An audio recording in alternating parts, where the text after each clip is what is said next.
Hello, and welcome to another episode of the William Branham Historical Research Podcast. I'm your host, John Collins, the author and founder of William Branham Historical Research at william-branham.org, and with me I have my co-host and friend, Jed Hartley, son of a prophet and former member of the International House of Prayer. Jed, if you can't tell, I'm still laughing at the son of a prophet thing. But I got to thinking back to my grandfather. My grandfather was such a conundrum. And my grandfather, if you knew him, he was this humble, poor farmer who just happened to be the head pastor of Branham Tabernacle, where all of this thing exploded from. And so all of these visitors from around the world, serious figures in the NAR who have come to visit my grandfather, and they see just this humble farmer who's driving this old Oldsmobile. It's a nice Oldsmobile, but it's older. And he looks like this humble little guy with no money. And when he died, according to the documents that I got my hands on, he died with $4 million. And I was shocked, man. My jaw dropped to the floor when I started telling other people who were in the cult. I couldn't even convince them, even though I'm holding a government document that shows how much money this guy had. Wow. They would not believe it. Yeah. And what's even funnier is, and the reason I was laughing as we're getting into this, in his resignation speech, he got the stage persona of a person who has no money. I even at this point in time, I did not know that he had nearly that much. Talking to a congregation who doesn't know how much money he's got, and he's condemning the Branham brothers and their organizations, saying that it's all about the money. You got to watch where the money goes. And he warned the whole crowd, if they can get to your children, they can get to the parents. And if they can get to the parents, they can get to the parents' pocketbooks. And he said this in his resignation speech. And so I've been wanting to do an episode about money. And when you brought it up, my mind just started spinning out of control with all of these things that I want to say and never have. Well, because it's obviously such an important part of these organizations, but yet the culture around money at least in IHOP, I'm sure there's going to be a lot of overlap between your experiences and my experiences, but at the International House of Prayer, the way that money was talked about was so weird because everyone was poor in all of the community members. That's an important distinction. But everyone had, especially for the group of individuals who were full-time on staff, who were students, who were part of it. Of course, there's always going to be some level of poverty with students, but with the students who are going to the university, and for just people growing up in it, largely everyone was donating most of their time because the way that it felt like it was a ministry. The ministry is not a money-making world. It's a nonprofit. We're donating most of our time. It's through blood, sweat, and tears, and hard labor, and endless devotion that we keep the fire on the altar from going out. This was the sort of mentality about it. And so everyone was pressing hard. No one had, there was I remember there was food banks around the International House of Prayer that either some community individuals would set up food banks where people would come and get canned beans or whatever, live off of beans and rice and, canned tuna and stuff. And the housing, the International House of Prayer had specific housing for members of staff, and it was subsidized through the International House of Prayer, and their housing was at Hern Hut, and the housing there was just the most rundown, horrible place to live, not safe place to live. This has become abundantly clear, especially now that there was sexual predators that they were not that they were allowing to live in those known sexual predators that were allowed to live in those same sort of like student housing as all of these students, and it wasn't official student housing; it was unofficial. But that's where all of the students and the staff members lived. And so on one end, you have all of these people who are giving everything. They're giving all of their time, all of their social capital. I mean, everybody's friends and loved ones are within this area. You're like taught to sort of isolate yourself from your loved ones. But then finances, just the entire finances. I mean, most people were donating, like not getting a penny from IHOP, but those who were on staff, those who were, well, again, even not everybody on staff was getting paid, but those who were getting paid on staff would be getting like $500 stipends and whatnot to be on the worship team and play. I mean, you have to play a lot. You have to do hard work. And then you have to be at the prayer room for like 20 hours every week. It was a requirement that you had to be at the prayer room for an extended period of time. And these people were getting, like $500 a month in stipend. And that's what you're supposed to live off, which is just ridiculous. So you have that on one end of just everybody giving everything. And then on the other end, there's people who behind the scenes, unbeknownst to probably the larger, population, are gaining a lot of assets. There's properties. Those properties that are being bought up have to go into somebody's name, and someone's owning those different properties. And the lot of money is being donated to the organization, and that's got to funnel through someone. There's all sorts of, I'll let you jump in here, but there's like there's just two different sides where a bunch of people making money, and then behind the scenes, and then the larger population of the organization just having to live off of like literally canned food and pennies on the dollar, The Bible says that it's easier for a camel to go through the eye of a needle than a rich person to go into the kingdom of God.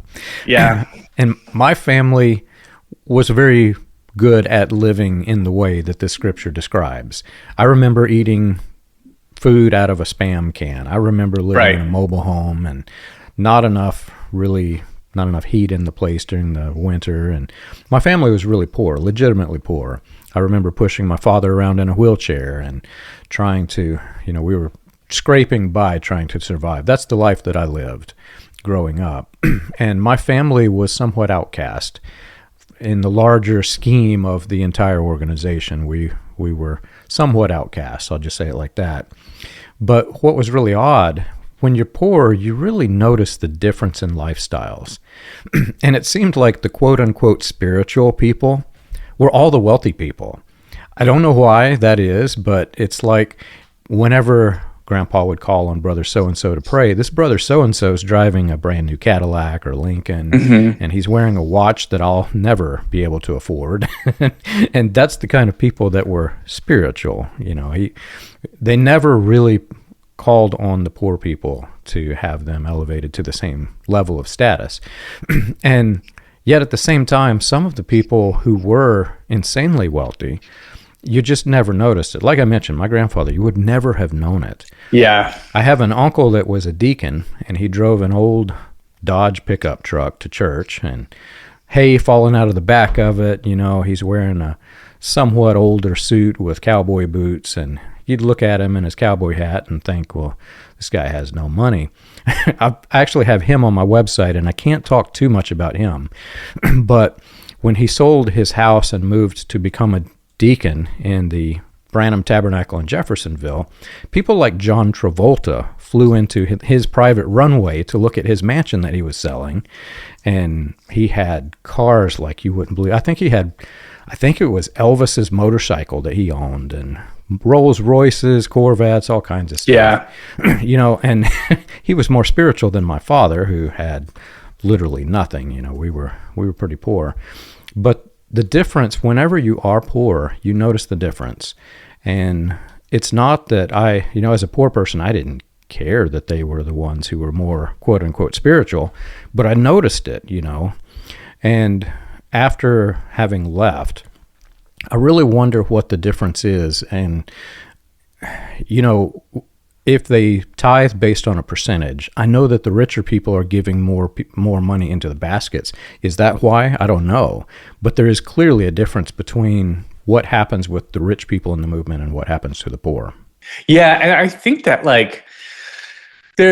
I always, there's a way that people will talk about it of there was a difficulty around addressing wealth inequality within these communities because, like you said, everybody who was higher up in the organization, everybody who's on preaching from the top is of a level of wealth that's just different than everybody else in the community. I've never met a poor itinerant minister, which is kind of crazy if you think about it, because that shouldn't make a lot of sense.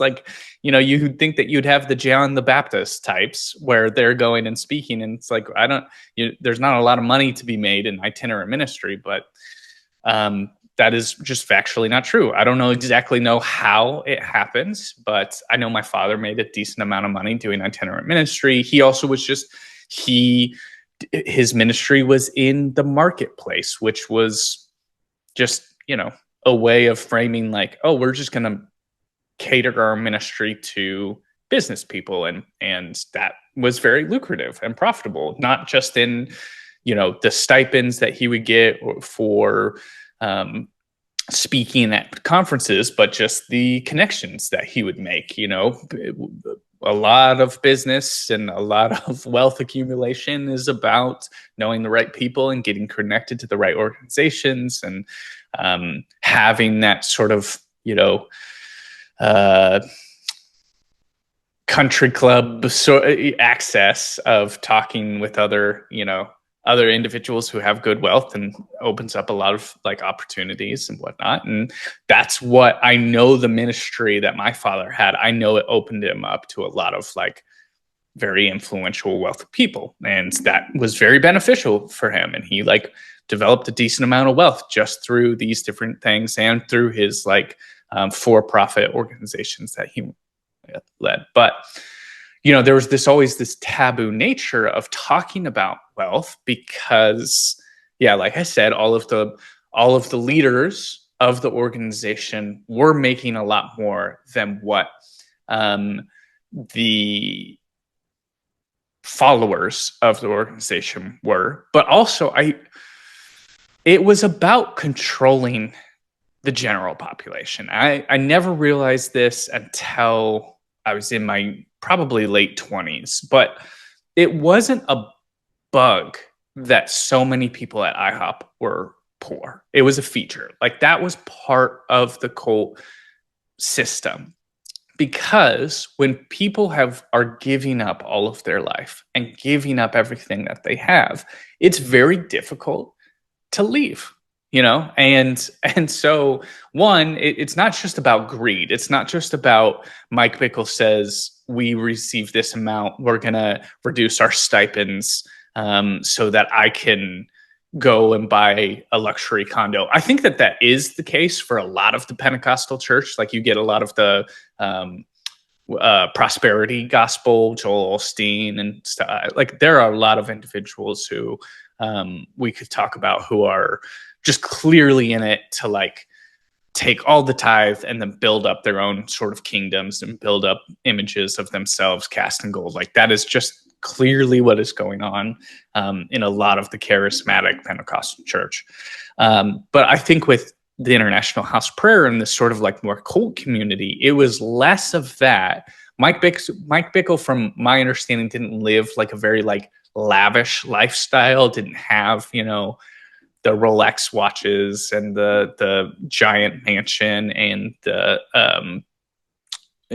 different Cadillacs and stuff like that. Now, don't get me wrong, he lived very comfortably, but it wasn't about him gaining a bunch of wealth through this organization. I believe that it was about controlling the masses and having a bunch of students who were in this place of desperation. I mean, IHOP was a community that thrived on desperation.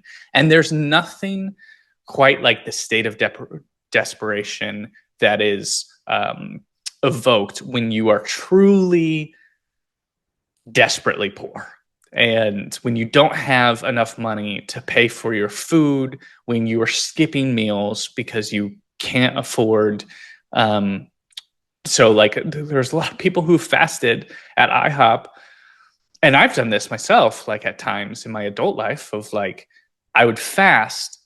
I just didn't have money to pay for food. And this was like a good way of me thinking through, and contextualizing and pretending like I'm not impoverished, is that like, okay, I'm just not going to eat during these different times because I just like can't afford whatever it would be. And I mean that, and then not knowing where you're going to live, your housing when you're paying rent, or you're a part of an organization where the only rent that you can afford is the one that's subsidized by the International House of Prayer. And so that you're having to live in a place that if you leave the organization, you now are homeless. So not only are you not making money, but you're homeless. You don't really have job experiences. This is another thing. Like the IHOP the university, they would have people go through. Like that degree meant nothing to the outside world. Absolutely nothing. I mean, hundreds, thousands, tens of thousands of degrees were given out by the IHOP university. I would say there was probably 100 or so people who ever used that degree in a way to like make money outside of like the IHOP sphere. I don't, maybe people used it to transition into a seminary program at an accredited university. Largely, though, you just paid money to learn propaganda and and develop no real skills, develop no resume. So just to keep these people in the state of desperation, this is part of the recipe of it, is don't provide them income and moralize that, make it holy to not have income, make it holy to be dirt poor. And then it was universalized where it wasn't proportional, right? It wasn't about the individuals who had a lot of money and had a lot of wealth, and while others lacked. It was about all of us. We all demonstrate greed in some sense. Like it's kind of like how environmentalism is sometimes done. Bear with me for a second here, but like people will talk about like recycling, and it's like, what are we going to do to like help the environment? And it's like, it's sort of ridiculous because you have corporations that are, you have oil spills and these huge industrial plants that are building inefficient like air conditioning systems because it's cheaper on the front end instead of sustainability. Like very little of like day-to-day consumerism in fact impacts like global climate change. It's more about the like sort of corporate policies and stuff, but yet it's universalized to make it be like, well, you better recycle if you don't recycle your bottle and put it in the blue bin instead of the green bin where that one's for paper, like it makes it everybody's problem instead of the individuals who are actually like destroying the planet. And I think that this is like very similar to the way that we talked about greed, is like, it was just that it was like a individual sort of like attitude. It had nothing to do with like what the wealth people had accumulated or not accumulated. It was just sort of like, are you giving all? Okay, well, if you're not being greedy with your resources, are you being greedy with your time? Are you giving everything to the Lord? So like these poor individuals who are at the International House of Prayer, who are already giving all of their time, all of their money, all of their energy, were still treated as if they needed to give more. So there wasn't any real ability to address wealth inequality within the organization, or poverty and the way that people were abusing the system, because the rhetoric around it was made to make everyone feel the same and feel guilty. One of the books that I read on authoritarian cults, and it might have been Combating Cult Mind Control that this is in, but it talks about the cult dynamic of dependency. Money is just one attribute of dependency. But whenever an authoritarian structure is created, the people become dependent upon the cult internally, and it creates this cohesive unit, whether it's financially or some cults. I think IHOPKC fits this pretty well, but they demand a lot of your time, and in effect, time is also money, because you could be spending that time outside at a job or whatever. So you're effectively giving to the economy of the building, and in doing so, all of your investment is in this organization, so you become dependent on it. And whether it's by design, maybe people have figured this out, or maybe it's by pure accident that some authoritarian figure suddenly realizes, if I do this, they'll stay in the cult. It creates this bubble where people, it's much more difficult to leave. Because think of like in the stock market, if you invest all of your money into this one single stock and you're just riding the wave as it goes up and up and down, and you continue to invest in it, there becomes this connection to it where you don't want to leave it because I've already invested so much money. What if I lose it? Well, that applies to the cult dynamic. You're investing into the cult, your time, your money, everything else that you do. But beyond that, there's this weird economy. It's a donorship economy that is created within these cult structures. And especially in the Pentecostal religions, where they really heavily either enforce or they heavily push the 10% tithe. Every 10th person makes an entire salary. And in some cases, some of the buildings aren't that expensive. So if you do the math on the people sitting in here, you're like, wait a minute. I've done this math as a kid. I'm just thinking as I'm watching the 10% going into the basket, all it takes is just to count the heads of the people. And you're suddenly thinking, that's a lot of money. Where's it all going? And in the cases that I have been involved with, much like you describe, the ones at the top did not often have the appearance of having a lot of money. Yet at the same time, when poor people came to the church, there was no money left in the church to give to the poor. And that creates this other donorship economy. A lot of churches operate like this. You have multiple salaries going into a building that doesn't cost that much money, but when a poor person is in need, they have this prayer meeting and they say, hey, we need to lift up brother so-and-so. Is there anybody willing to give a special offering? And so they'll pass the offering plate.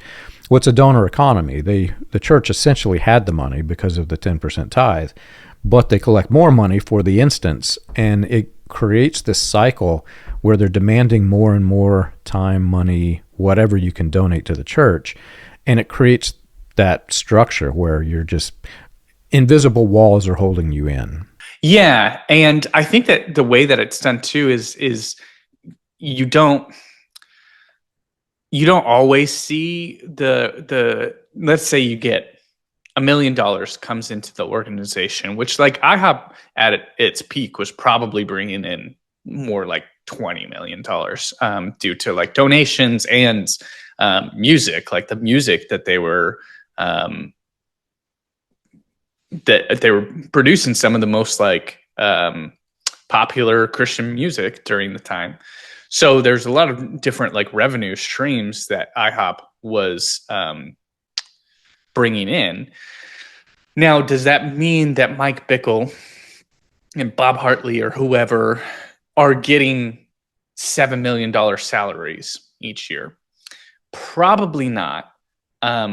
It could have been happening. I'm not totally sure. IHOP stopped becoming financially transparent in like 2017. I think they stopped. They like filed. I can't remember exactly what the qualifications were, but like they made it so that they were not. They did not have to file public, which I think as like nonprofits, you're supposed to file your financials publicly, but I don't know. that's I should probably look into that, and maybe next week I can give more specifics on that. But anyway, all that to say, let's say they were at their height, bringing in $20 million, and then it's not like that it's just being funneled exactly to the director. What instead is that it's used to then buy assets, like buy buildings, buy whatever it is, like to buy land. Like there was a lot of land accumulation, building accumulation, different real estate stuff, different primarily through like real estate and land ownership. They take the money, and so it looks like, oh well, IHOP made this much, but we just expanded. Like it just went back to the organization, to that building. But then when IHOP falls apart, as it just did, someone still owns that land. And when it's dissolved, it's not like it's sold and then the profits of the property are then doled out to the individuals based on the amount of time that they spent at the International House of Prayer. That would seem fair and equitable, that everyone would get a check based off of like, we liquidated these assets and it went back to the people. That is, of course, not how it happens. And what happens is Mike Bickle had a lot of like, he had different like shell companies and had different organizations that he would like then donate land and properties to either the organization or to individuals. Like the Shiloh property they owned, that became something that was used as a bargaining chip, or it was used as something that to give and reward his own family and whatnot. And so it's really what it ends up being is that like when everything hits the fan and IHOP is kind of held accountable for the things that it was doing, not just that Mike Bickle was doing, but the whole organization was doing, and the sort of abuses that were going on, the people who immediately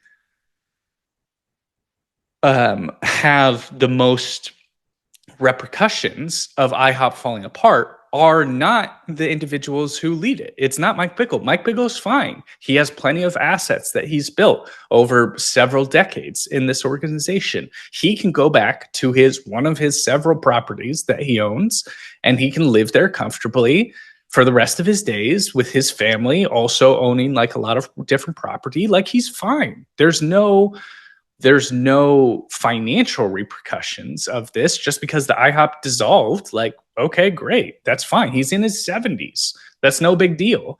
But all of the different individuals who were there presently and who have been there in the past, are left kind of holding the bag, left being like, what are we going to do? I mean, think of the university, IHOP University. I have no idea what happened to all of those individuals who are halfway through their year at this university. Did they get their tuition back? Did they get their tuition back for the previous year because they didn't get they weren't able to finish it out? Even if they do get their tuition back, that's just like 4 years or 3 years or 2 years down the drain.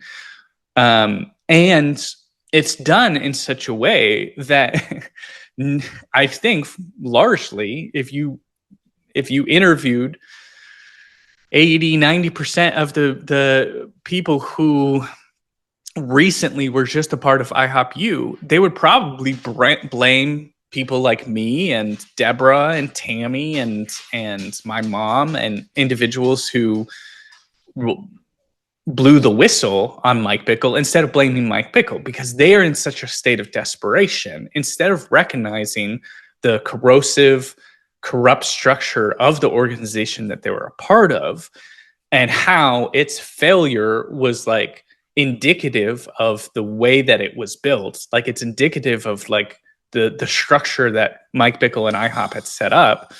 Instead of looking and blaming those individuals and blaming the real villains, they blame the people who raised the alarm. And I think that it would probably be a decade or so until a lot of individuals recognize that they spent, their early 20s in an organization that was fundamentally like abusing them and taking advantage of them. Right now, I would not say that most of them are able to recognize that, because again, it's just a state of desperation. And when IHOP fell apart, they weren't saying, sorry, this is on us.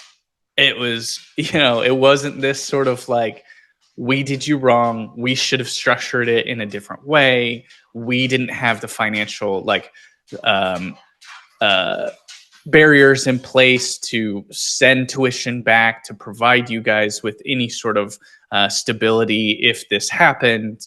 We also didn't, weren't doing a good job of making sure our leadership wasn't fundamentally abusing people behind the scenes. Like that, there was not any responsibility that the organization took for its own collapse. And instead, it was prophecies about the black horse and about attacks of the demonic. I mean, that was all the conversation around there. And if you're in a desperate place, in a desperate situation, I think that people should,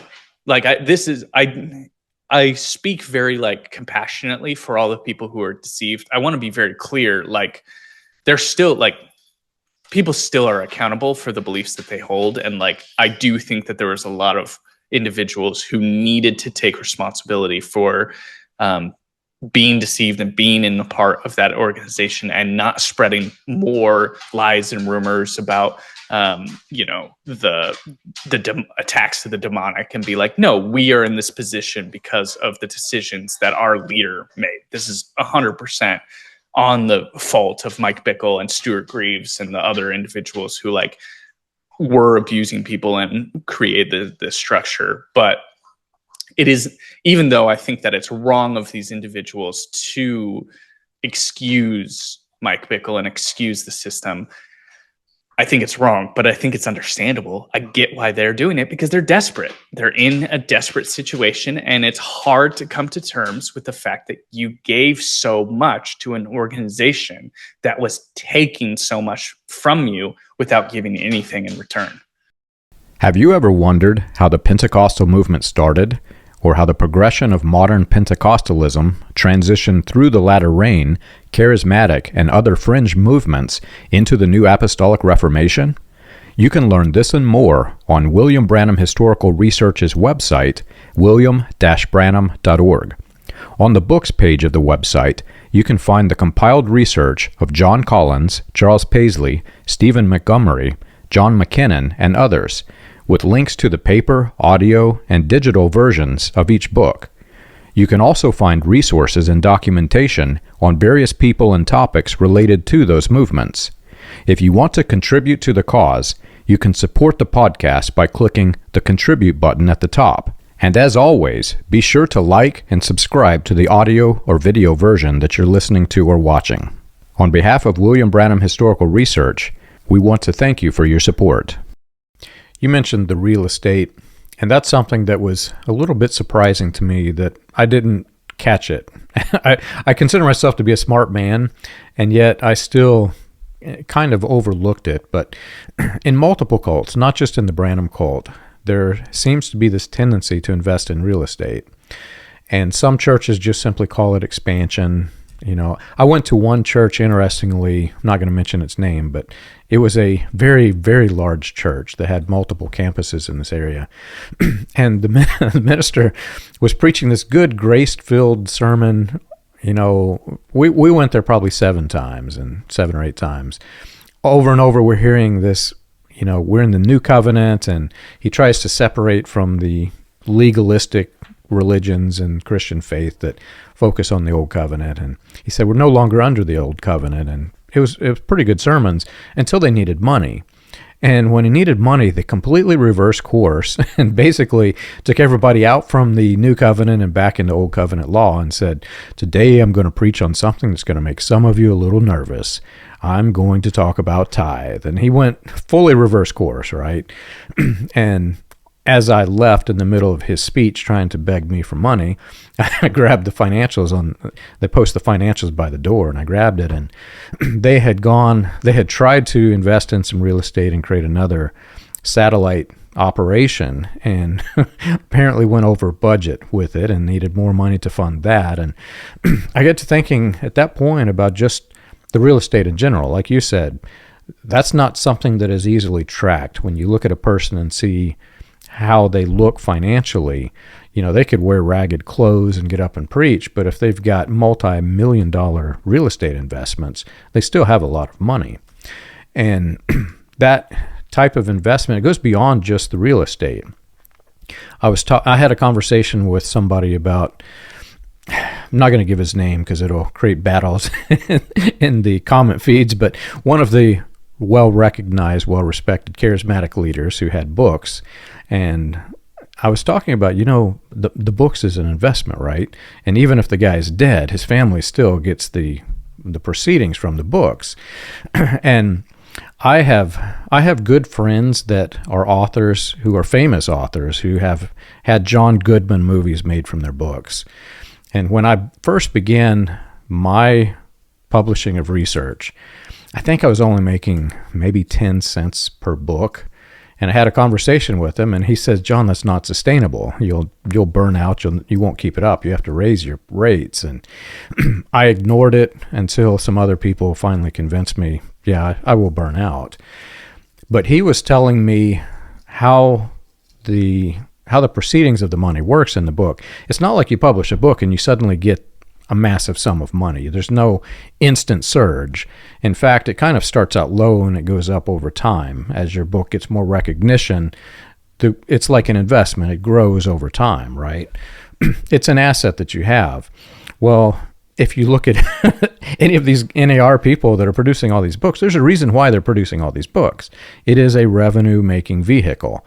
And I was looking at some other things. One of my friends sent me, I think Bethel Church has this clicker that they're selling. Click for God or whatever. I can't remember how they worded it, but it's that kind of thing, right? It only costs pennies to produce these things, and they sell it for a few dollars. That is an investment that is now turning into a product that you buy. Well, it all goes back to the economy of the cult. Whenever you get the people to invest in your cult, they're basically buying into your economy. And when they buy, they become more trapped. Yeah, totally. And like those different assets, like I was trying to think of it when I was talking about you, and all I could think of was real estate. But you're totally right about like assets like products and books and music, and this is the corrupt way that IHOP would have produced just all of this different music, but it was all through their label and through their organization and through their name. And I know that there was some shady dealings with, like, a lot of people were upset because they weren't, these Misty Edwards CDs were making buku bucks, and not everyone was getting a proportional cut of that. And if you're an organization leader, you could be like, well, it's a ministry. We're not in it for the money. We're not doing this. We're doing it, and we can sew back into the ministry itself. But who owns the ministry?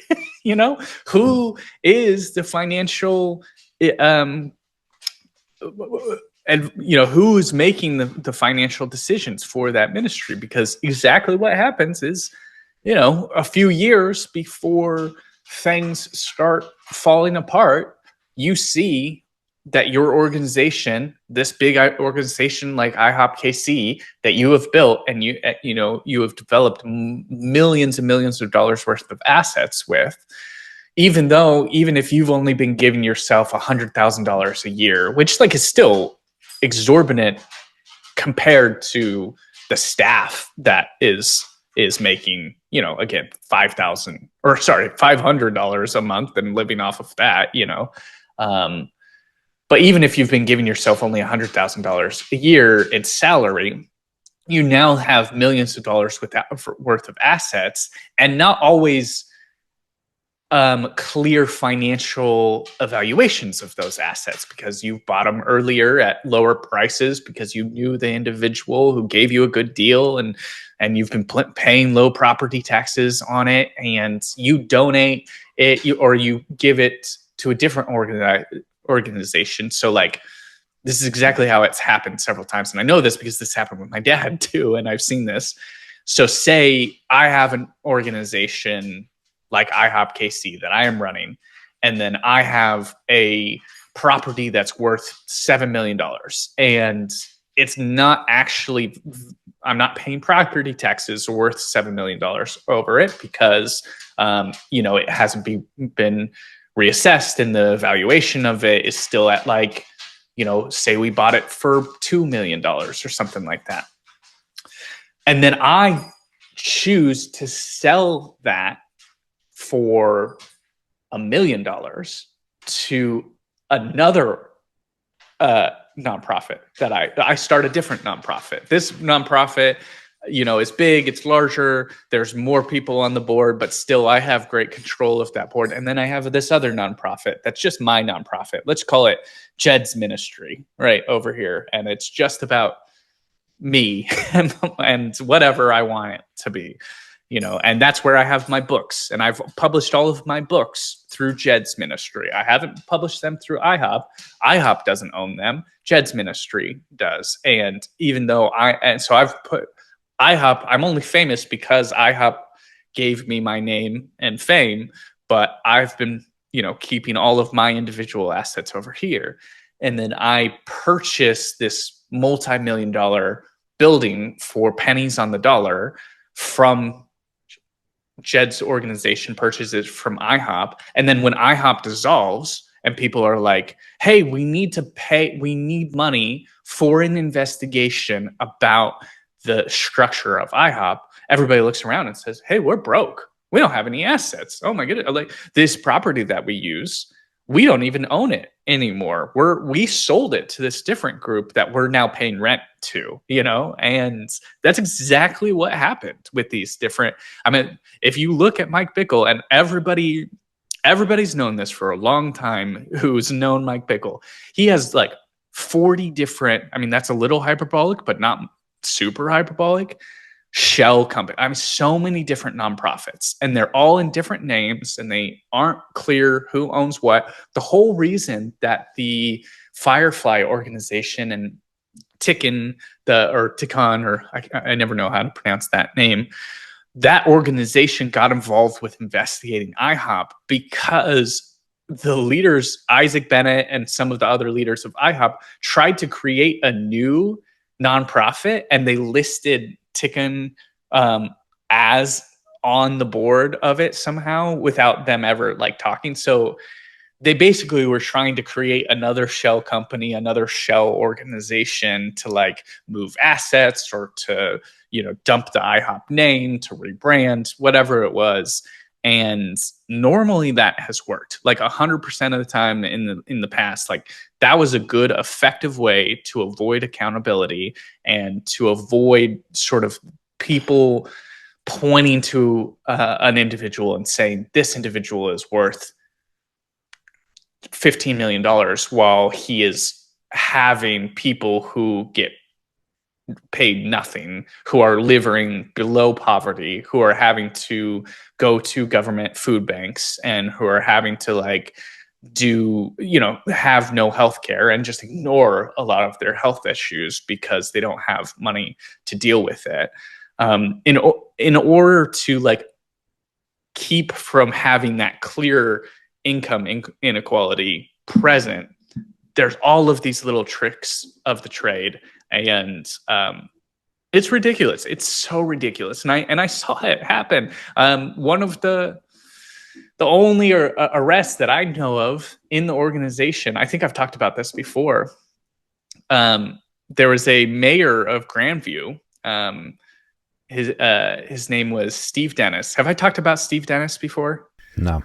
So there was a mayor who his name was Steve Dennis. He actually passed away about a year after this, but he was elected as the mayor of Grandview, and he ended up going to a prison for, I believe it was a year, because he had taken money IHOP had donated to his campaign, and I believe that he had just like used that money as individual sort of salary. Like, he just I can't remember exactly what law he broke, but essentially it was IHOP just gave him money and he used it to pay for his sort of living expenses and whatnot. And I remember Steve Dennis was actually very close to my father during this time. And I remember my dad was just furious and so perplexed because of what happened. And he was like, they're just out to get him.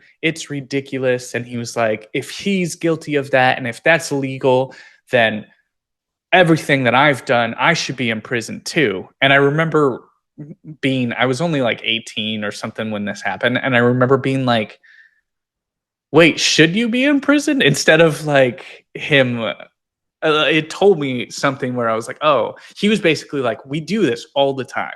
We give money to different people. We have them earmark it for one thing, and then they use it for a different thing, because that's just, that's what you have to do so that you don't get taxed by the government, so that you're able to make sure that these assets, it's just sort of like moving money around that is loosely identified with these different parameters so that it's legal. If you use it for this different thing, who cares? Like we would do so many different things where we would go on family vacations and he would be like, okay, now Jed, I'm going to talk to you about some business idea. And he was like, see, now all of this was tax deductible because this was a business trip. And I was like, I have no idea what you were talking about, but this is, a way of, and I still don't fully know what was illegal or what wasn't illegal about what he did. But it was a game. It was this entire game of like play hide and seek with the money so that people, whether it be the government, whether it be outside accountability, isn't able to identify the amount of assets that you have.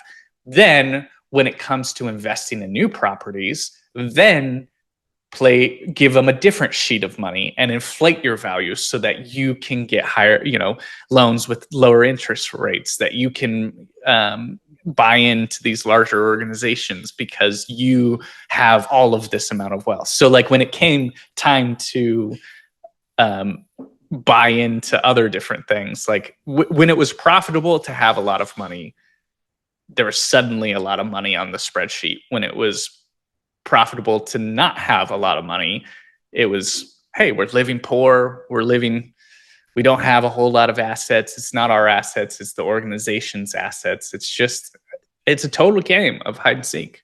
So it's kind of funny because you and I didn't really talk about what we were going to talk about in this podcast other than money.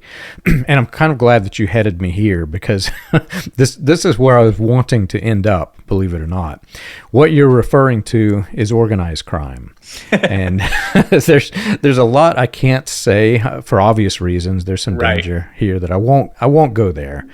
But organized crime, I'll just give the definition of it. Organized crime refers to criminal activities that are planned and controlled by powerful groups, but then they're carried out on a large scale. And again, I can't talk about that. There's some danger there. There's some history there that I won't get into. Instead, I will talk about organized doctrinal crime. And you can understand that underneath the organized doctrinal crime, there's other things that exist. I'll just say it like that. But by doctrinal crime, what I'm referring to is if you are hardcore in your theology and everybody else outside of your group is condemned to hell because they don't believe you 100% to your theology, think of the irony of bringing other people into your church to minister who have a different theology. And then take it a step further as they connect with you, and this is all spread throughout the NAR networks. They have one person come and speak, and they sell the books, and they sell the recordings, and oh, by the way, we've got a magazine, and we're going to have a convention. And this guy has no beholdings to the organization that they're speaking in, other than the fact they're in this network. And the people who are at the top of the network control who gets to speak and who doesn't get to speak. And so if you go to the leaders in this organized doctrinal crime and you say, hey, I've got a book I'd like to sell. What can I do? Oh, come speak at our church.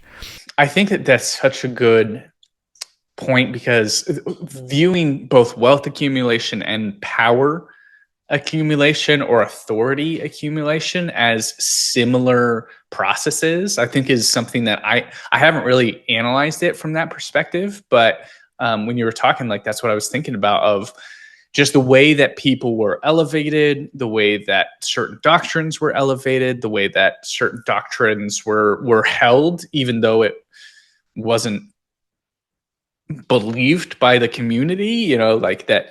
Some of the more fringe latter rain doctrines, like there was never really a reason that we had to hold on to that.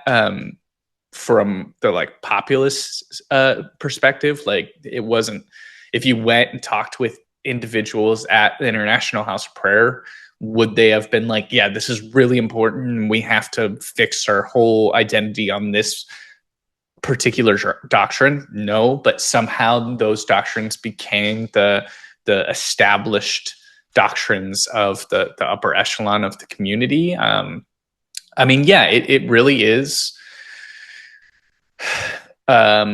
similar to this sort of like organized crime, where there's a lot of decisions and processes that are made that are happen behind the scenes, where there's no clarity, there's no transparency, there's no rhyme or reason, and a lot of the real rhymes or reason are like purposefully hidden.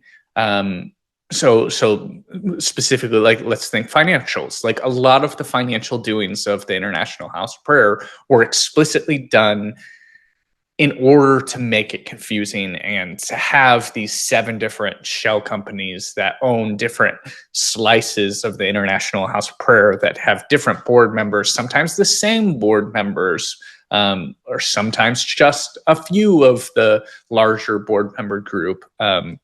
And it was all done with the explicit intention to make it unclear. And like, whether, again, unclear to the IRS, unclear to the people who were in the organization, unclear to anybody who was sort of externally trying to bring accountability to the organization. All of the above. It was purposely made sort of gray. And this was totally what was the case with, like, I never understood who got elevated and who was allowed to speak at the International House of Prayer and who wasn't. It made no sense to me. I still to this day, I think I've talked about this before. No one who I knew who grew up at the International House of Prayer. So none of us, my generation was the generation that was Joel's generation, and was the generation that was going to speak in tongues and healing and prophecy and tenfold that of our fathers. We were built in this we've obviously discussed this in different times, but very, very insidious way. There was this sort of investment into the youth that we would be these sort of like grand special things. There's not a single member of my generation, and I'm 33 now. It's not like I'm still a kid, but even the generation slightly above me, like anybody who are in their like 30s, 40s, who grew up in IHOP, that has any sense of authority within that community. Like, there is none of the public speakers, none of the individuals who are writing books or who are doing it. Some of the like worship leaders have branched off and done some of their own things, like Corey Asbury, and there's certain individuals who have had some of their careers launched from the music side, but there was not a single career launched that was doctrinal of the group that I grew up with. So like we were all being groomed, but not for a particular platform, like clearly not for anything. and just so like being groomed and then cast aside, groomed and then cast aside. It's wild to think. And that, I think that goes back to this sort of lack of transparency of, there was no hierarchy at the International House of Prayer that was clear that you could, and structured. You put in your 40 hours a week at the International House of Prayer, you do these things, you pray these prayers, you stay committed, and eventually you will then also be able to like sell your own book at the prayer room. You'll be able to have your authority. You'll be able to speak from the pulpit. It's like, no, it's all behind the scenes, all done in a shady way with zero transparency. same way that they do the finances. And it was never intended for us to ever share in the power or the finances of that world. Well, to wrap this up, because I think we could go all kinds of different directions here. Yeah. The difference between a cult and a non-cult church, I think it's good that we point that out, because I had no idea whenever I was in one, well, I had no idea I was in a cult to begin with, but after I left, I didn't understand how different the structure was internally. And it wasn't until after leaving, we had attended a new church, probably, I want to say it was like 6 months before it really clicked. But after church, they asked me if I wanted to stay. They were going to go over the financial reports, and this is just something that I didn't do. This doesn't interest me. Why would I do this? And they explained to me the importance and significance of it, especially from what I had came from. So I went and I got handed this piece of paper, well, the stack of papers that they had stapled together. And it went through the financial reports of the business side of a church. Not many people are aware, but a church has to operate like a business to stay open. And there's an income, there's an expense. It has to go through accounting, proper accounting. And that phrase, proper accounting, is critical, because they went through the report and they said, we have air conditioner units that are aging. We're expecting that maybe they're going to last another year, maybe 2 years, but we need to start accounting for that. So here's a category we're going to put into the budget for this. And we just spent X number of dollars on toilet paper, and it was an astronomical amount of money that they spent for toilet paper. I was a little surprised at how much toilet paper a church actually uses, but it was accounted for, and right down to the dollars and cents. I mean, if you did the math in your head, they got a pretty good deal on the toilet paper. So I was a little surprised at that too, but it was ran like a business, and they had people who were negotiating for better deals. They were trying to keep the cost low. But more than that, they were being very open and transparent about everything. There was, in the church that I attended immediately after leaving the cult, there was a real estate investment, and they were using it for something that I didn't agree with at the time. I actually ended up leaving over what they used that for. However, their transparency about the structure itself and the real estate, it was very open. I was clearly on board with their spending, just not doctrinally where they went with what they did with that building. But I knew up front. I knew the building was coming. I knew doctrinally what was coming. There was no surprises whenever it happened. I just knew, because they were open and transparent. And out of everything that we have said in this podcast, I can assure you that not a single thing was transparent and out in the open at IHOPKC, definitely not in Branhamism. But I've talked to many, many cult members who have escaped their cult of choice, and it's the same across the board. If you find a group that's really hiding where your money goes, and again, you can do the math. If you're sitting in a crowd of 10 people, that's a salary. 20 people, that's 2 salaries. You can do the math, right?